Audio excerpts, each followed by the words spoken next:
Thank you, everybody, for coming to the Aaron Torres Podcast YouTube page. I do have one quick favor before we get to the video that you came here for, and that is very simply this. You see that little red subscribe button below this video? Go ahead, smash that subscribe button. It really does help me. It really does help this channel grow and my audience grow. So go ahead and hit that red subscribe button. And now, here is the video that you came here for. And what I want to talk about today, over the last couple weeks, we've hit on a lot of different topics in college football, biggest week one games, biggest storylines in the SEC before SEC Media Days. Today, what I want to do is I want to hit on what I deem to be the 8 most interesting teams in college football coming into this year. And you're probably sitting there saying, Torres, why are we talking interesting teams? It is because, to me, this year, there are more teams that probably aren't going to win the championship that I am more interested in than ever before, right? In other sports, we kind of focus in solely on the teams that have a chance to win it all. NBA, NFL, Major League Baseball, college basketball, whatever. But college football, I think we all kind of know Alabama's at the top, Ohio State's right behind them. But whether it is because of all the coaching changes at Notre Dame, Oklahoma, Miami, USC, whether it's because of the NIL stuff, whether it's because of the transfer portal stuff, whether it's because of high school recruiting, it feels to me as though there are more interesting teams that are not necessarily going to win the national championship than I can ever remember. And so what I want to do is I want to get into the top 8 teams that I deem to be the most interesting. We'll do 4, take a quick break, come back and do the second 4. But there are more than I ever can remember.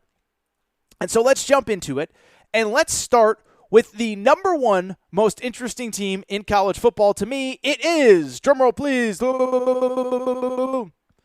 the USC Trojans. And listen, we've talked USC a ton this offseason, last season with all the coaching changes, but a couple things come to mind with me with USC. First of all, I've lived in LA, as I said on Friday's show, for about 10 years, and I don't even have to, living here really is irrelevant to this conversation. But USC, I do think we can all agree that when USC is operating at its highest levels, it is one of the few programs that can operate at a level similar to Alabama, similar to Ohio State, similar to whoever, Georgia, Oklahoma. But obviously, we are a very, very, very far ways away from USC being that type of program. And so why it's interesting, I think it's fascinating because we have the new head coach in Lincoln Riley. Everybody's excited. He's killed in the transfer portal. But I also think there's a bigger gap between what realistic expectations are and what the fans and what the casual college football fan expects from USC. And so when I look at USC, I think we can all talk about the bluster of Lincoln Riley, and we'll get to it in a minute. And I'm so excited to see him as the USC head coach. I went to the USC spring game a few months back. But when I look at USC, I think you have to start at the beginning, and you have to start with the fact this was a really, really bad football team last year, okay? I think we kind of lumped them in with LSU and Florida and this and that. LSU went 6-6 in the SEC. Florida went 6-6 in the SEC. USC went 4-8 in the Pac-12. And here's the crazy part. Most of those games were not even competitive, okay? And I know because I was on Fox Sports Radio for a good chunk of those games. I host the late night show on Fox Sports Radio. I had to sit through the abomination that was USC football last year. How bad was USC? Here's a couple of the scores from last year. 14-point loss to Stanford at home. 18-point loss to Oregon State. And I know Oregon State was better. Shout out Jonathan Smith. 18-point loss to Oregon State at home. 15-point loss at Arizona State. 29-point loss to UCLA, which was better last year, but USC cannot lose to UCLA by 29 points. And so I went back, looked it up on Sunday morning. 8 losses, 7 of them, there was only 1 that was within a touchdown score. So 7 of them were by 8 points or more. They didn't just lose, they weren't even competitive. And so that's where Lincoln Riley is starting. But also, we do have to acknowledge everything that Lincoln Riley has done this offseason. And I think we could probably agree, he probably has had more success in the transfer portal than anybody this offseason. Frankly, obviously, anybody in the history of college football, since this was really the first really big transfer portal season. But I went ahead and looked at their depth chart. I am blown away by how many transfers this team decided to bring in this offseason. Here is who we can expect from USC to be starting or playing meaningful snaps that transferred in this offseason. Quarterback Caleb Williams, I think we all are probably pretty familiar with his work, was at Oklahoma with Lincoln Riley. Their top 2 running backs, Travis Dye from Oregon, Austin Jones from Stanford, both transfers. Top 4 wide receivers, potentially all transfers. Obviously, Jordan Addison, the Biletnikoff winner from Pitt, Mario Williams, who came with Lincoln Riley from Oklahoma. On top of that, Brendan Rice, Jerry Rice's son from Colorado, and a kid named Terrell Bynum from Washington. Top 4 wide receivers. Starting left tackle, transfer. 2 guys that if they're not starting, they are going to play major snaps on the defensive line, transferred in. Their starting linebacker, middle linebacker, Eric Gentry from Arizona State, transferred in. Their best corners, 2 of them, transferred in. So you just go down the list, and it's absolutely unbelievable. And so when I look at USC, again, what it comes down to with me and why they're so interesting is because I think we see Lincoln Riley, and I think we see all of the high-profile, big-name talent that he's brought in, and I think we all just assume it's going to go from 4-8 to 11-1 or 12-0, and they're going to be back in the playoff mix. I don't have the stats in front of me, but the numbers out of Vegas, they are one of the hottest teams for national championship futures in Vegas, which I do think is burning your money. And that's why I'm so interested in this team. Because when I look at this team, one, I do give Lincoln Riley credit, did great in the portal. I went to the spring game, as I said, and they really did look like a different team. Disciplined, accountable. Obviously, Caleb Williams is awesome. This was before Jordan Addison got there. But I also look at it and I say this. If you need to bring in that much talent out of the transfer portal, it means you essentially inherited nothing. And then on top of that, you're just an injury or 2 away from really not having a ton of great depth anywhere. And so you look at the schedule. I don't think they're beating Utah at Utah. They play Notre Dame at home. They play UCLA, who I think is going to be pretty good this year. Now, they do avoid Oregon. But I look at this USC team and why they're so intriguing. I don't think there's a bigger gap between what casual fans, USC fans expect, and what I actually think is realistic. This feels like a 9-3 team to me that I think a lot of people expect to go 11-1. Let's keep it going with the most intriguing teams in college football. Number 2, kind of in the same vein. We're basically reliving the Rose Bowl from 2006 or whatever. Number 2 is the Texas Longhorns. And why Texas is one of the most intriguing is because Texas is always intriguing this time of year because crazy stuff is always happening at Texas. You go back to last year. Let's not forget.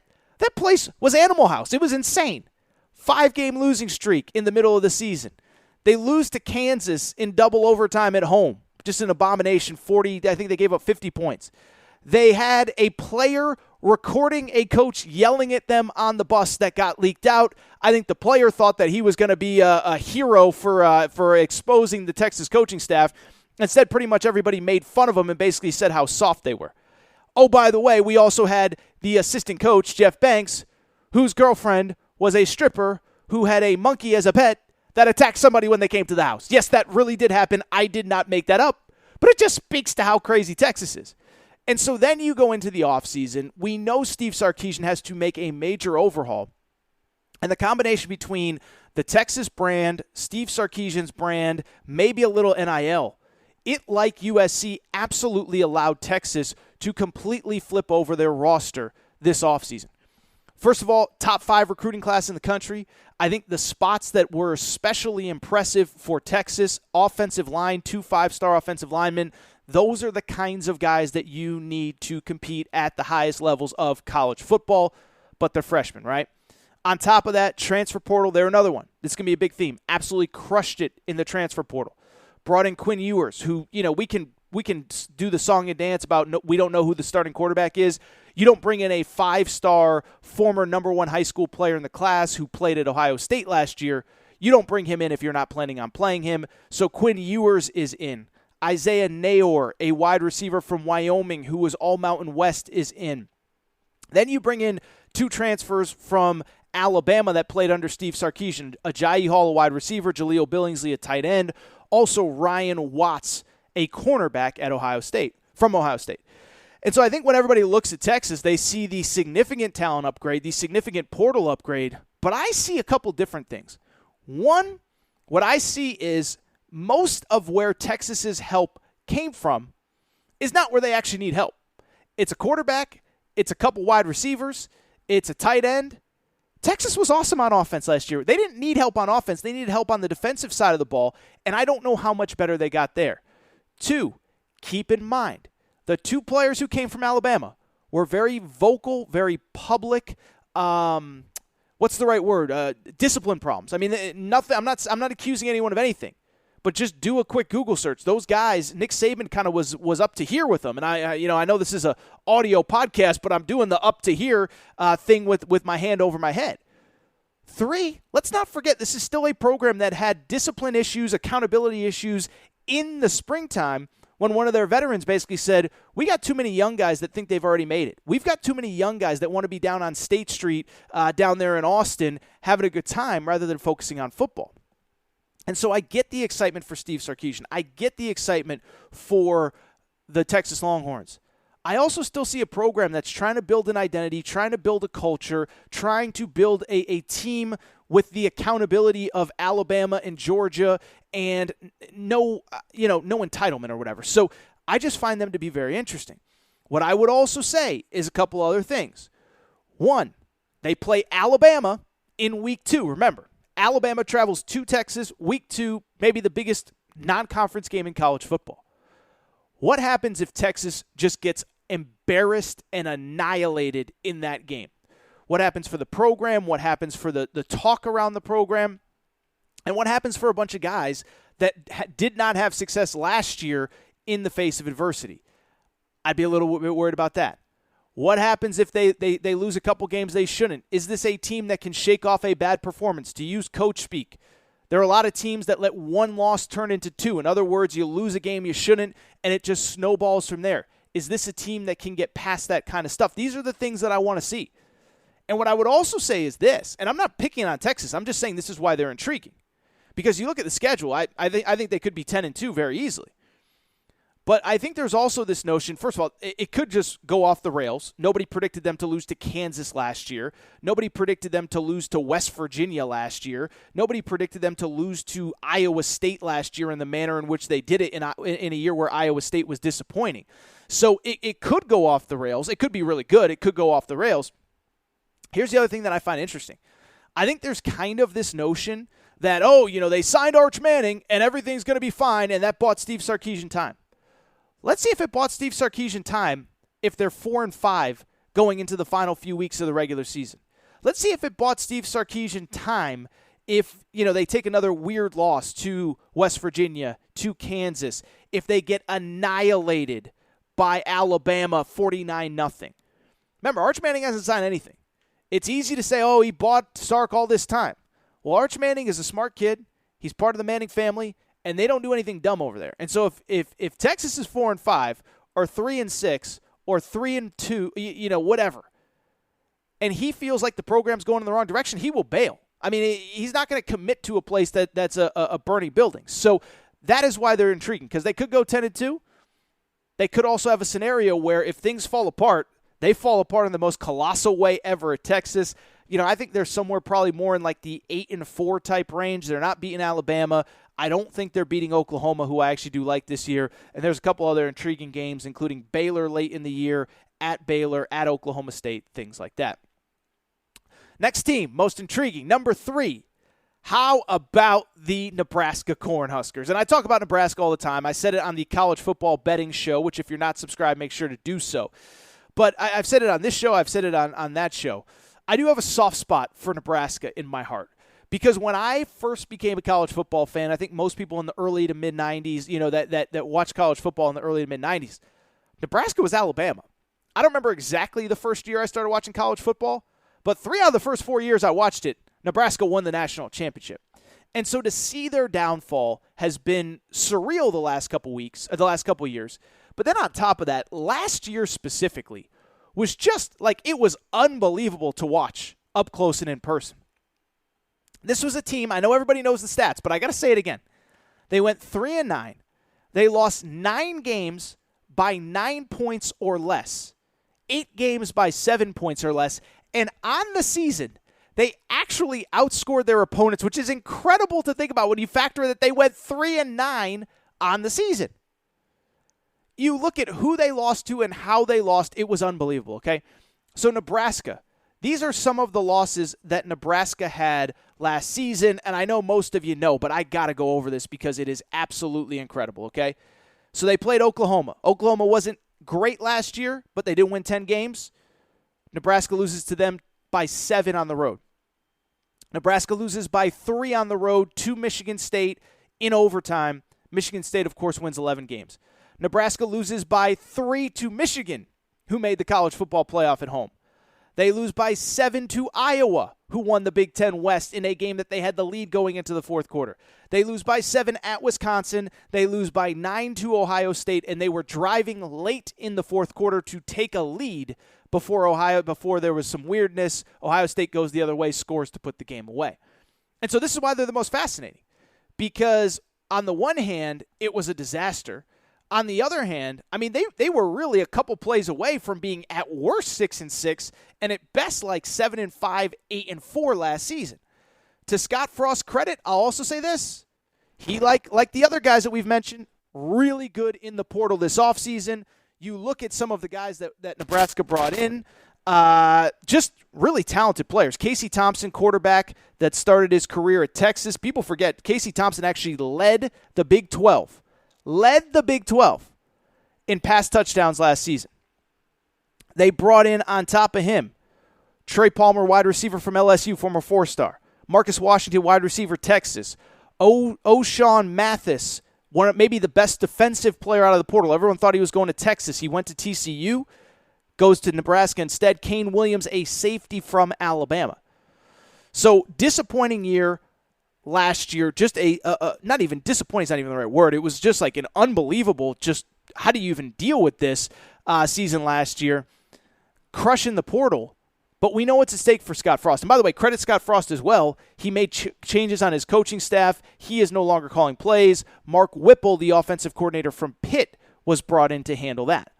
But why they're fascinating is because, listen, Scott Frost, we know the deal, right? And in a lot of ways, credit to Nebraska. Nebraska could have done what everybody else would have done at this time last year and fired him. Instead, what they said was, you're going to come back, we're going to restructure your contract, we're going to lower your buyout, but you're so close, we're going to give you one more shot to get this right before we blow this whole thing up. And so I give them credit, but his leash is thin, and remember, they do play week 0 in a game that everybody is going to be watching against Northwestern in Dublin on Fox, 12:30 Eastern Time. And so when I sit there and look at Nebraska, on the one hand, I could see Scott Frost doing pretty well and keeping the job. Now, we haven't seen anything that would indicate that that's going to happen, but what I would also say is if you look at his contract, the buyout actually goes down October 1st, okay? So they play Northwestern week 0, and then they play Oklahoma later that month. I'll tell you what, you start 2-2 going into October, there's a pretty good chance he might not survive very much longer. That is why Nebraska is intriguing at number 3. Really quickly, number 4, we'll take a quick break. LSU. LSU has a lot of USC vibes. I think we all kind of think of LSU as a certain way. They were not that last year. They went 6-6 overall. Obviously, a decision was made to let go of Coach O. Disappointing, bummer, but I get it. You can't go 6-6 at LSU, and obviously the mystique of that undefeated championship season in 2019 was long gone. Brian Kelly comes in. That alone makes them intriguing. But what also makes them intriguing is, like USC, they did not inherit much. This was remember, LSU, the last time we saw them, they played a bowl game against Kansas State after January 1st. Very random bowl game in Houston. They had like 40-something scholarship players. They got destroyed by Kansas State. So Brian Kelly had to rebuild through the portal. To Brian Kelly's credit, he did a good job. And so you go back and look at this roster now, it's dotted with guys that they got in the portal. Quarterback. 2 quarterbacks technically out of the portal. Miles Brennan was an LSU guy, went into the portal. Brian Kelly got him to come out. Also got Jaden Daniels from Arizona State. Beyond that, running back Noah Cain from Penn State. Defensively, a couple guys from Arkansas, Greg Brooks, Joe Fouché. I'm sorry, I don't know how to say his name properly. A couple guys there. A couple skill position guys. The one place that they seem to have plenty of talent is wide receiver. But when I look at this LSU team, couple things stand out. One, the schedule is not easy. Week 1, they play that Sunday night against Florida State. And what's especially intriguing about that game is that it's a huge game for Florida State, too. Florida State does not make this most intriguing team list, but Mike Norvell loses that game to a rebuilding LSU team in Week 1. He's going to have a lot of digging to dig out of after not making a bowl game each of his first 2 seasons. So Florida State in Week 1, their cross-division games, Tennessee at home. Tennessee's going to be really good this year. Florida on the road. And then the gauntlet through the SEC West is brutal as always. They do get Alabama at home. I don't know how much it matters. But they got to go to Auburn. They got to go to Arkansas. They got to go to A&M. Get Ole Miss at home, who's good. Tennessee, who I just mentioned. And what is interesting to me about LSU, why they are the most intriguing team, keep in mind, over-under win totals. We talk about them all the time on college football betting with Aaron Torres. You look at their over-under win total for 2022. DraftKings has it at 6 wins. 6 wins. And so why I bring it up is because DraftKings deems a successful season for Brian Kelly in year 1 to be 7-5. Here's the problem. You know who's not going to consider that a success? LSU fans. So this feels as though there may be a 7-5, 8-4 team if all goes well. LSU just fired a coach who won a national championship 2 years ago. That is why they